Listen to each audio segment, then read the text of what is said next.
quiz this week, the theme, Oktoberfest, which if for some of you may say, oh, wait a minute, it's still September. Well, Oktoberfest is usually celebrated end of September, beginning of October, so it's perfectly in line. There we So go. everything Oktoberfest. So first question. Sam Adams. What's no. First question, German Zeppelins, like the Hindenburg, were infamously filled with hydrogen gas. We all know that. What's less known is that to hold the hydrogen gas in place, the Germans used cow intestines, the same ones used in making sausages. How many cows did it take to make one Zeppelin like the Hindenburg? Was it A, 5,000 cows, B, 20,000 cows, C, 100,000 cows, D, 250,000 cows?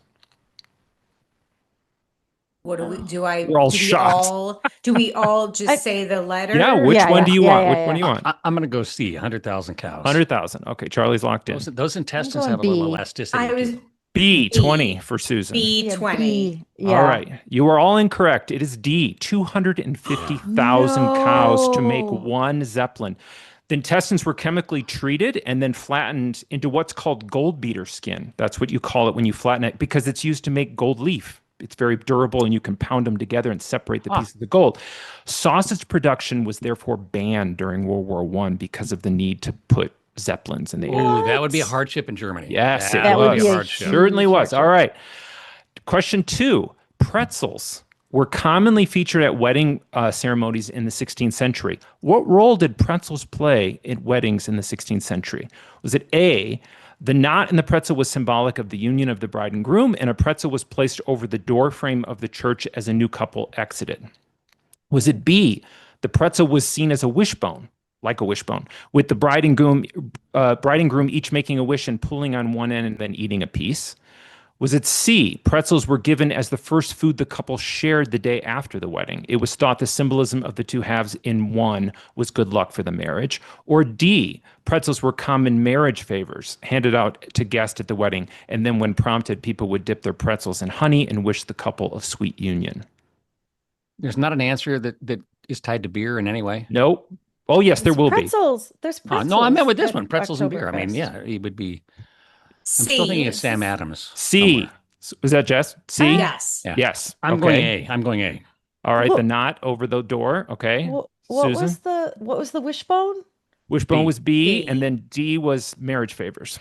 I'm going B. All right. Susan is correct. It was a wishbone. So the bride and groom each would pull one end. So apparently started in 1617 in Switzerland, and it may be the source of the phrase tying the knot. Actually comes from pretzels. How about that? Very Yeah. cool. That's cool. Who All right. knew? Question 3, maybe. Question 3. Beer may have played a key role in the origin story of what spooky character? Was it A, zombies? In the Caribbean, a molasses-based beer was brewed with local herbs and hallucinogenic mushrooms and was said to leave people in a stupefied state, likely leading to stories of zombies. Is it B, witches? Women brewers of the Middle Ages were said to wear tall hats to be seen in a crowded market and had large cauldrons, and that may have led to our description of witches. Was it C, Frankenstein's monster? So Mary Shelley was famously holed up at Lake Geneva in 1816, the famous year without summer. And due to the lack of wine harvest that year, her and her writing circle drank mostly Bavarian beer. Or was it D, the vampire? In 12th century Eastern Europe, it was common to leave beer at the graves of the dead for a month after their death. Failure to do so led to the warning that without beer, the dead would rise and drink from the living, leading to the vampire legend. So which one was it? Jeez.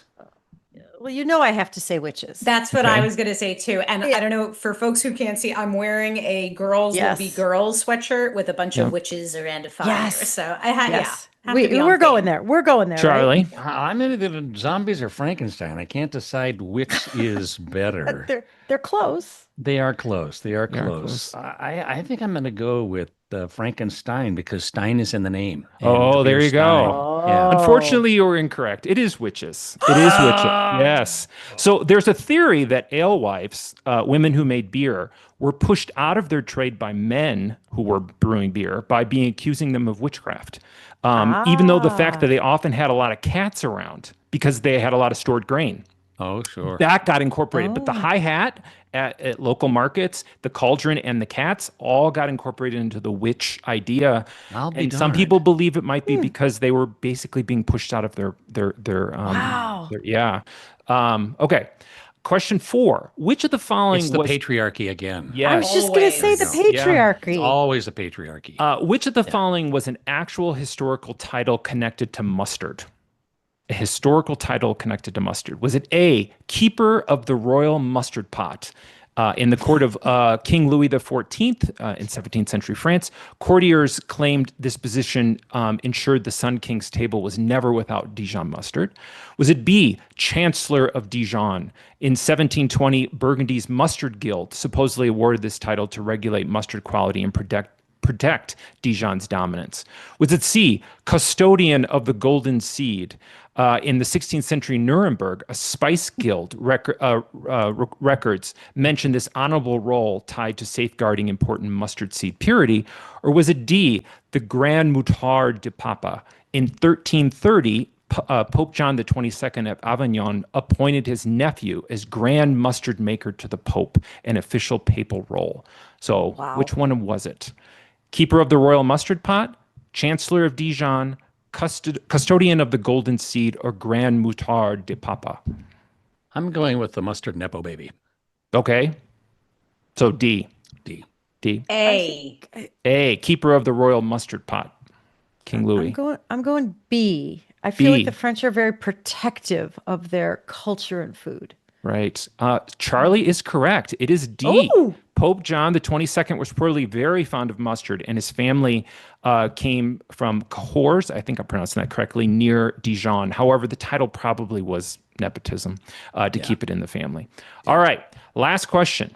At Munich's Oktoberfest, after sausages, which meat is the most consumed?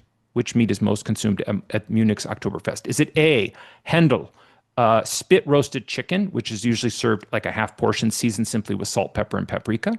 Is it Schweinsachse, which is crispy roasted pork knuckle, slowly cooked until the skin turns crunchy?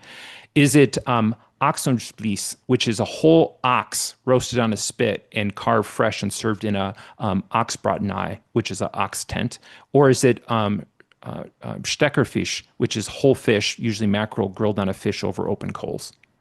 Okay, props to you for your pronunciation, by the way. 4 years of German in high school. That's all I got. Wow. B.